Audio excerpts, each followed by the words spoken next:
Welcome back to the Marvel Movie Minute, a daily podcast in which we assemble to explore the films of the Marvel Cinematic Universe, 1 minute at a time. In this, our 6th season, we are looking at the Avengers. I'm Andy Nelson from the True Story FM Entertainment Podcast Network. And I'm Pete Wright. And hey, you guys, did you know the helicarrier was still in this picture? Oh, we might have forgotten. That's right, we were talking about minute 115, which begins with Fury watching the news and ends with Tony praising Hawkeye. Back on the show from a few weeks ago, we have film critic Ewan Graf from the Quiet on Set podcast. Hello, Ewan. Hi, I've since retired as a film critic, and I am now a specialist for the different type of arrows that Hawkeye shoots blindly at Chitauri. Outstanding. We need that. That's exactly the expertise we call upon. Absolutely. Yeah, that's a great question. Since we did have you for 4 minutes a few weeks back, this was just kind of a stray one. Was there a particular reason you picked this one? Was it Hawkeye on the building, or what was it? It is Hawkeye on the building because I feel like it's both iconic but also miserable to see that. But I like the scene a lot for that reason, just because I feel like, the sky is blue, but the green screen is also very green, and I can see it in that shot quite a bit. Oh, they're just like, no one will notice. No one will really notice, right? It's a little bit of an issue with it. You can kind of see it on his hair. Before we get to that, though, because I definitely want to talk about Hawkeye and his position and the way that they're utilizing him as a team member, let's just say. But we're in the helicarrier, which, as Pete pointed out, is actually still in the movie. We might have forgotten about that. This is a moment we saw at the end of the last minute where Fury is watching some news feeds on his screens here. We see a number of screens pop up. Just reading through them, we see live CNN newsroom, breaking news, battle against extraterrestrials rages in New York streets. On 21 WHIH, broadcast news feed interception. Attack on New York, hundreds confirmed dead, devastating New York City. On CT News, attack on New York, hundreds wounded from possible alien attack, hundreds confirmed dead. And and then there's a few others in there. We see some reporters reporting. And behind this, it's important to note, Fury is still making sure they are diagnosing the helicarrier, trying to get it working. We do see operating systems diagnostics actually running back there. So, plus there's a news reporter who says something like, a military aircraft of some kind landed at the end of Park Avenue Viaduct. That's, of course, the Quinjet that crashed.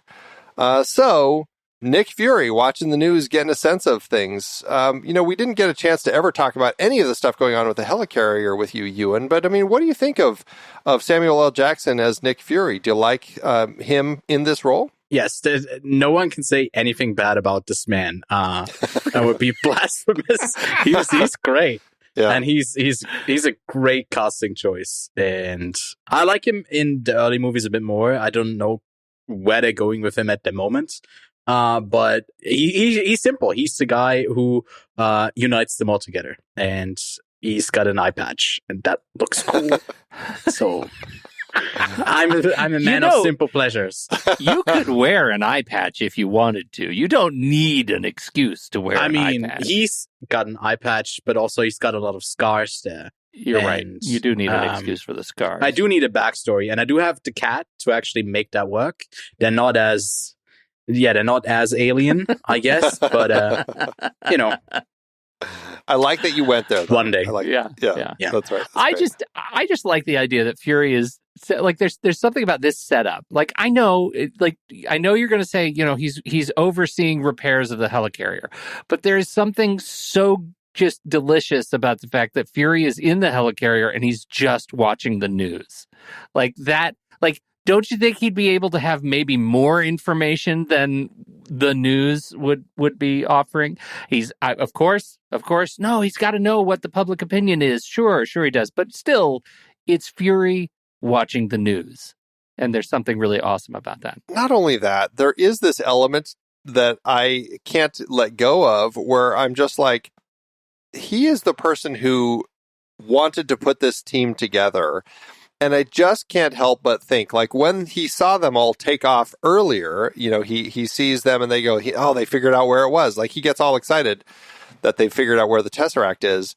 There is no inkling of a thought that he has of, like, get me a comm so that I can stay in touch with my team. Yeah. Like, that's not why is that not a thing that he wants to do?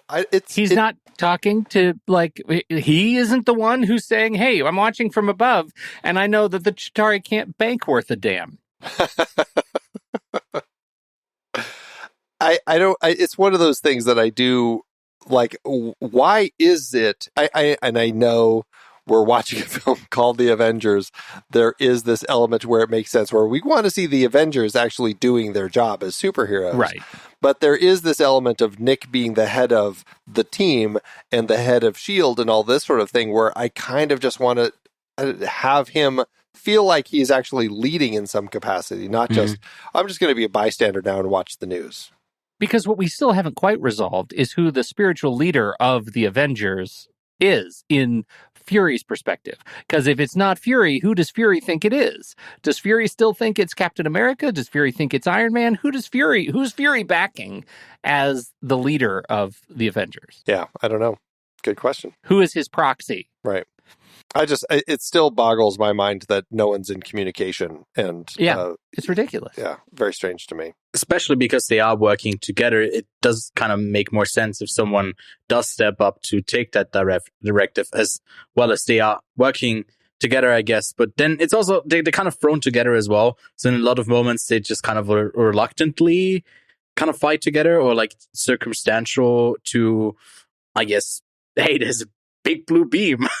So we got to do something about it.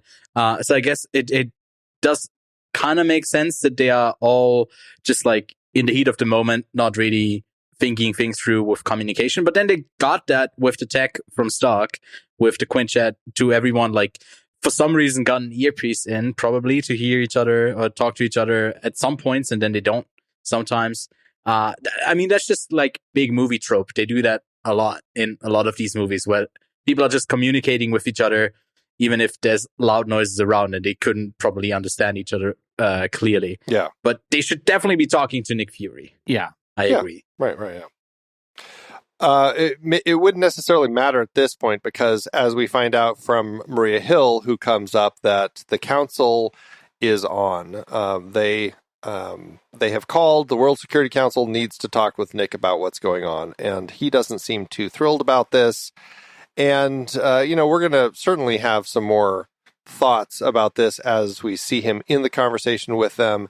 And certainly when we look at some of the deleted scenes of him, just the idea of, like, why are they calling and stuff like that. Like, it's interesting to think about, like, the fact this goes back to the whole Maria Hill story that was cut out, Pete, as far as, like, why did the Security Council call? Was Maria involved in letting them know and notifying them so that so they would touch base? So anyway, we don't get that here. We just get him looking a little irritated that now he has to take this call and deal with them.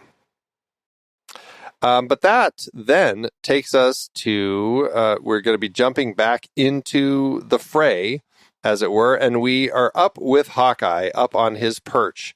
Hawkeye is up at the top of the building across the street, right above the Park Avenue viaduct. He's at 120 Park Avenue. And I can't help but think of the beginning of this film when Eric Selvig says, "Oh, the hawk, he's up in his nest."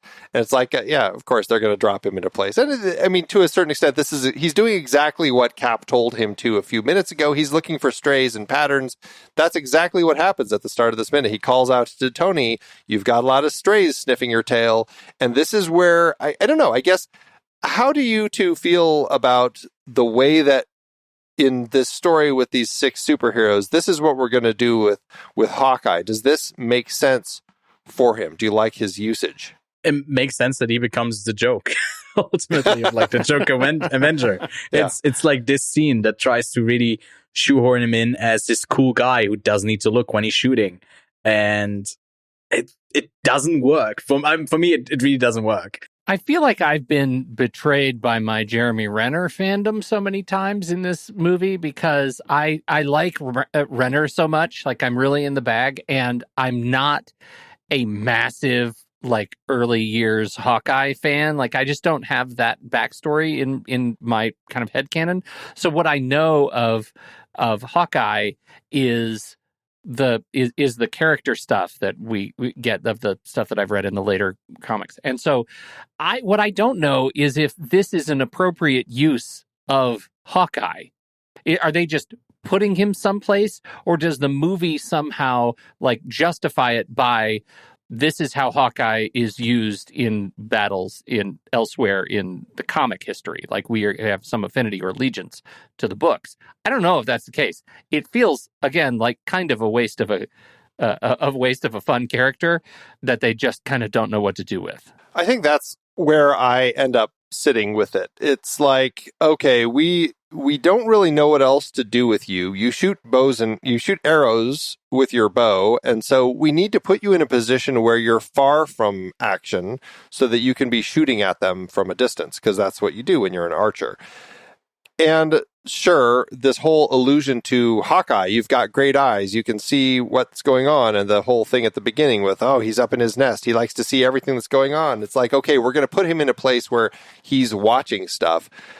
I just don't, I mean, to your point, I don't know enough of his comic history to say, oh, this totally fits in with the way that people use him. But based on kind of conversations we've had with past guests, it feels like that's not the case. It really feels like, what are we doing here? Like some of it just, I don't know. I'm always questioning, like, why is this what they end up giving him to do? And I guess it boils down to the fact that we have 6 different people. We need them each doing something different. And so, sure, we'll put him up here and he can be the eyes and be helping people out. But then I ask myself questions when I see this. It's like, he tells Tony, they can't bank worth the damn.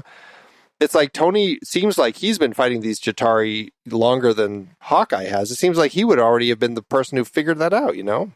There are NYPD officers on the ground below with handguns who know more information at this point than is being portrayed by our principal characters.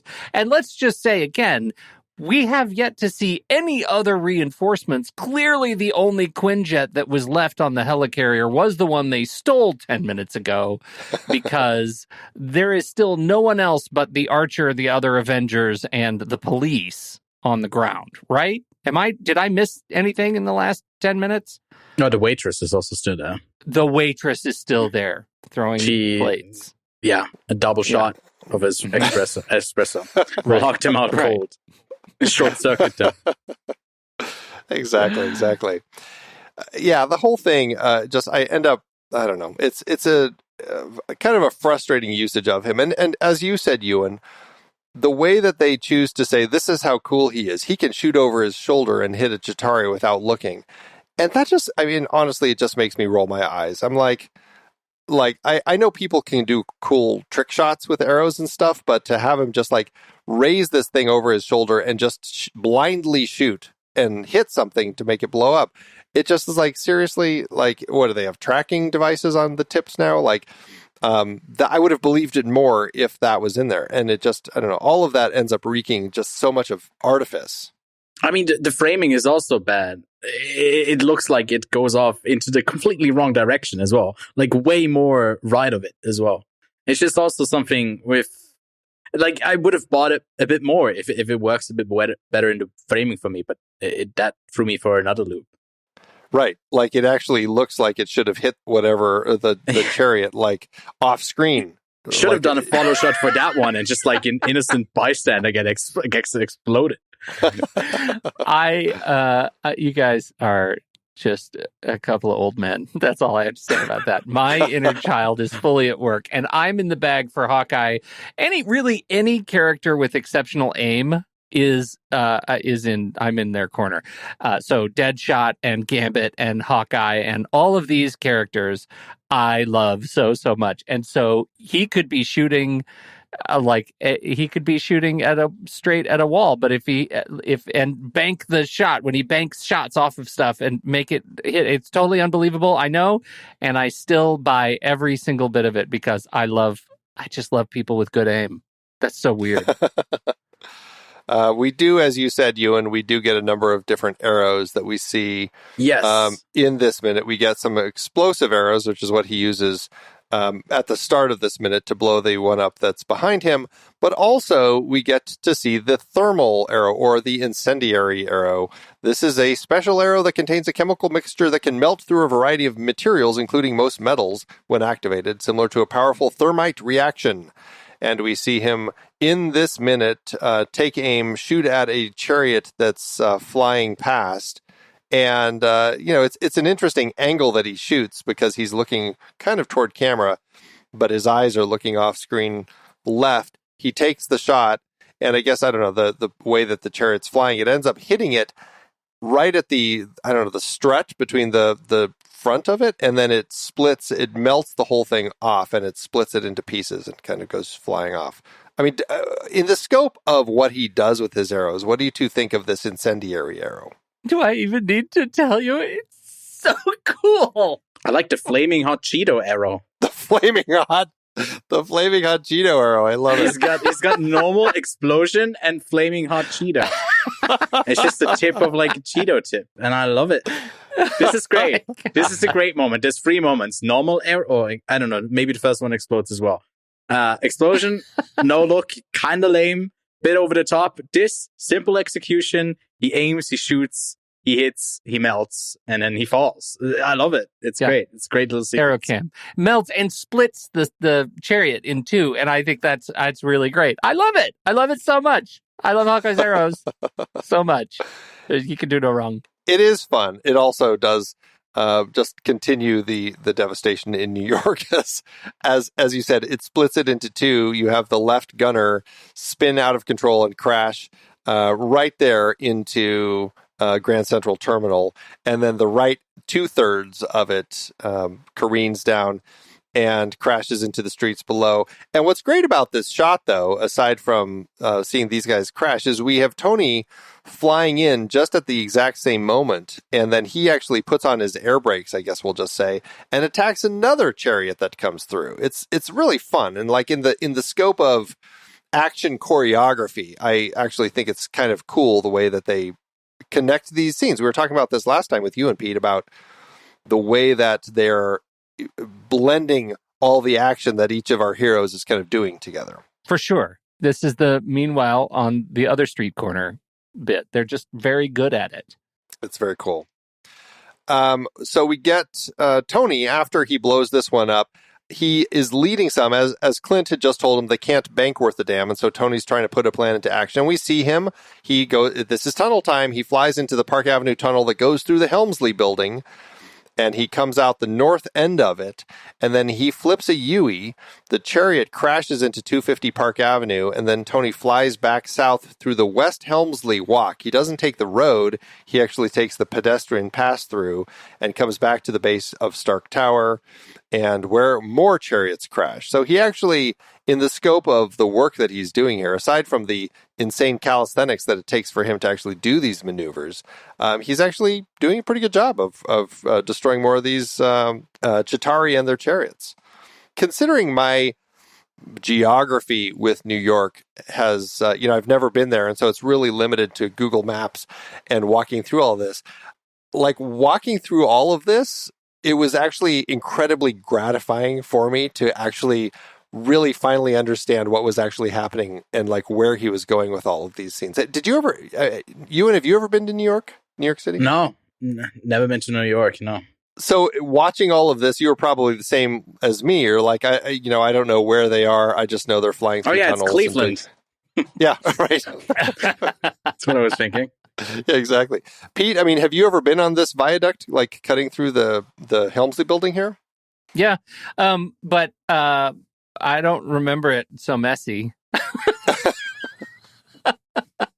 It's been a lot of years since I've been there, but I've definitely been in this area. We've talked about like this whole kind of this whole geography problem before, or and I think they do a good job of it. It all still seems to make sense. I'm glad you did your Google Maps tour. Does that make you think I don't need to go to New York anymore? Who needs to be there? It's just like I've seen it all in the movie here.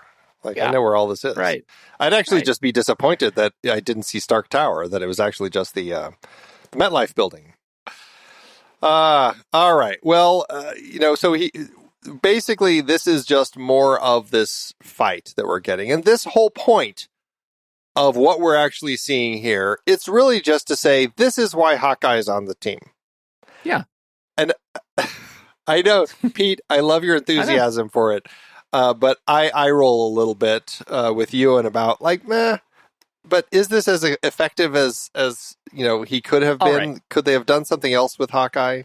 This is what I want you guys to do right now. Then this is your assignment. Here's your assignment. If we're gonna fix the first Avengers movie, my hunch is, given all the myriad complaints we have about Hawkeye and Jeremy Renner's casting in this role and making him a bad guy and then making him useless, that really Hawkeye was not the main Avenger they should have cast in this role. So who would you have picked? Who would you have picked to replace Hawkeye in the first Avengers movie? Well, the problem is my comic reading of the Avengers was not very heavy. So I don't know a lot of other alternatives that they could have thrown in as replacements. I'm just not sure. But I mean, my brain goes to characters that I believe at one point were, but you have like, Hank Pym, like Ant-Man was, I believe, one of the original Avengers. Mm-hmm. And the Wasp, like those characters seem like they could have done more like in something like this rather than Hawkeye. Yeah. And Hawkeye, my brain always thinks of him more as the West Coast Avengers. And so, again, maybe that would have made more sense if they said, let's have this take place in LA and then Hawkeye was here. But again, I don't have as deep a comic knowledge. So I don't know. I mean, Ewan, do you have any other thoughts, at least based on kind of the heroes that you've seen in the MCU thus far? That would frame the question a bit differently, because I'm it's a bit harder to think of like all of the potential characters that I don't really know. Could be right. The initial part of the Avengers. But I mean, the first one that comes to mind is maybe Spider-Man, but he's not at any point like part of this, at least at this point. Yeah. Another person that could be also in New York would be Doctor Strange, but I feel like they don't need someone with those type of powers just yet from what they've set up. Right. So, well, here's the question. Like, what if you have a character like who else is in New York? We know is in New York, and we haven't seen explored very, very thoroughly. But we have the street level Avengers, right? We have we have Daredevil. But how is Daredevil any more useful against the Chitauri than Hawkeye? Like, who did he put in here? Because he's actually blind, so it makes sense when he's not looking. Okay, you win this round. Yes. Anyway, I think this is a very challenging thing to fix, and I'm not sure how to fix the Hawkeye issue in the Avengers. I'm not sure how to fix even like understanding that I have an irrational love for the idea that people can have really great aim and funny arrows. I recognize that it's sort of silly, and but I honestly don't know how to fix it unless you introduce another powered person in here, and then you take over some of I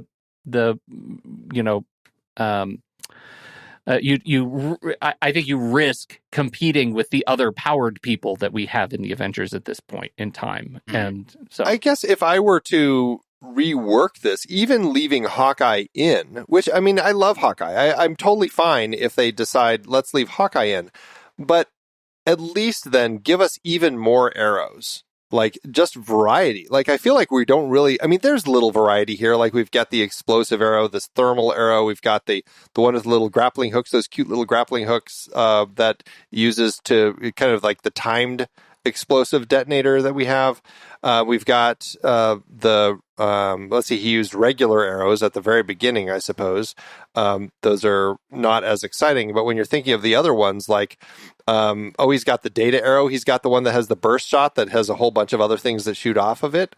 Plus his own grappling hook that he'll use later. Like, he's got some interesting, fun arrows, but give him even more arrows. Like, he's going to use like, when does he start the net? The net is in Ultron, so that'll be his next movie. He's got, obviously, he'll have the Pym particle arrows much later when he's doing the TV show and stuff.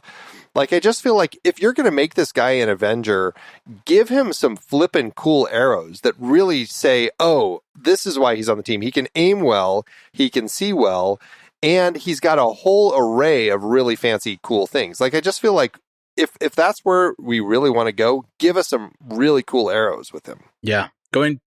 I mean, I can see it. I can see it. I also think that I don't know that necessarily fixes the challenge, because it just introduces more stuff to introduce. And I wonder, just like in the fixed notion and the fixed like time that we have with Hawkeye, are we like, how many arrows can the guy have? Well, I mean, like when I see the burst arrow that he shoots in this film, it's like, oh, that was really cool. It's not like I need them to explain it and give us a big setup. And then if we see, oh, he uses an arrow. Oh, wow, that was a cool way to think. Like, I think that they just play. It's just a little more interesting to see than just, oh, well, that one just blew that guy up. Oh, that one just blew that guy up. I can buy that. Even the incendiary arrow, I'm like, why did he use that instead of another explosion? I don't care. It looked cool. It's like, right. I just to have more of that, I think would give me more reason to say, oh, okay, this is why he's on the team. Yeah. Okay. More arrows. Yeah, Ewan, this is your last chance to chat with us for this particular film. Were you excited when the Avengers came out? Was like this like the big thing? Were you watching all the ones leading up to this, and was this kind of the big culminating event for you? I actually don't really remember seeing this film in theaters, if I'm being completely honest. And at that time, I was probably still watching stuff in a dubbed version, because the way where I live, there's really not that many opportunities to go see stuff in the original language. It's usually just in like German dubbing, and I never really liked that straight from the get-go. So I was never as hyped on some of these Marvel films, but I definitely grew up with them. And for me, I think it was one of my entry points, because I hadn't seen I had only seen the first Iron Man film and the Hulk film, but then I had to catch up on the other ones before I went to see this one. But it created something. I feel like it definitely was a big shift, a cultural shift for movies at the time, something that leads up to something and feels kind of fun, and it's not a mess. It brings the characters together in a really neat way. I have more memories with like the subsequent movies, because I was more had seen all of the films then. But this one was one of the first ones I saw in theaters, but I don't particularly remember seeing it. Yeah. Gotcha. Well, I mean, interestingly, as a film critic, a young film critic at that, the scope of what there's been a lot of criticism about like what the Marvel films and kind of like this push toward more of this sort of genre sort of stuff has pushed a lot of other sorts of films out of the market. And as somebody who's, just come back from Cannes and explored a lot of the interesting films playing there, I mean, where do you stand on like the position for films like this versus Scorsese films and other, more quote important fare? Well, these are roller coaster films. I'm kidding. Yeah. Theme park films. No, I don't think that at all, because what's the upper limit for a Scorsese movie that he's ever made? Was it like 150, maybe 200 million? Yeah. It's just not the same type of film. It's spectacle movie making that attracts the masses and is sometimes brought down to the most common denominator, and that can feel frustrating as you are a film critic who watches a ton of movies. Then you feel that fatigue as it blends into not just the MCU but all of these other films. And I think that's my biggest frustration that I have probably with the recent era of filmmaking right now, and as we get further into this Marvel fatigue. I wouldn't even say superhero fatigue. It's definitely just to do with how Marvel approaches it at the moment. But I feel like to be someone who has something of value to say about film, to call myself a critic, I kind of have to be able to see the enjoyment out of pretty much anything I watch, even if it's not particularly made for me. And especially these early out Marvel films, I grew up with them, so there's some kind of nostalgia that I got tied to it. And I feel like everyone's got that from when they grew up, when they first got into film. So it feels like a kind of weird tie that in recent times, people who've grown up from it have seen a shift towards like, you really adore this thing, and then you feel too cool for it, too old for it. Like you're getting old now. This is some silly kid stuff, and then they completely antagonize it. And I feel like it's not dead in the gutter. They got lots more to tell. But I feel like I went into a different direction than what you asked me about, like films, artistic films, and more like blockbuster films. But they should coexist as they ever have, and hopefully will in the future as well. Yeah, no, I think that's a great answer. Great response. Well, Ewan, it has been wonderful chatting with you about this movie. Yes. Thank you so much for coming in and joining us on the show. We really appreciate it. Well, thanks so much for inviting me. It has been a few weeks since people heard about your show. Why don't you remind everybody what it's called and where to find it? Yes, quiet on set, everyone. It's time for podcasting time. On the weekly show where we talk about film and TV. I think in this week that this episode comes out, we're about to talk about Mission Impossible Dead Reckoning Part 1, an alternate casting of potential. Wasn't Tom Cruise at one point in talks to play Iron Man? Maybe that's like the smallest little tie over. But yeah, I will be talking about that. So swing by if you're interested. Lachlan, if you've heard him on previous episodes, is my better half, my Australian half from Down Under. Fantastic.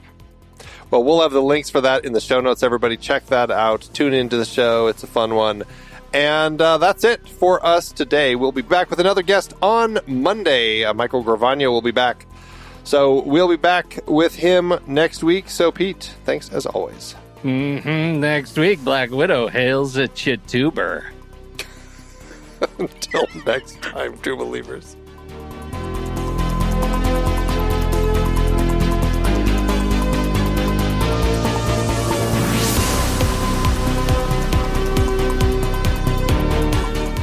Marvel Movie Minute is a production of True Story FM, engineering by Andy Nelson. This season's music is Message to the World by Anthony Vega, and this season's show art is by Winston Yabo. Find the show at truestory.fm. If your podcast app allows ratings and reviews, please consider doing that for our show.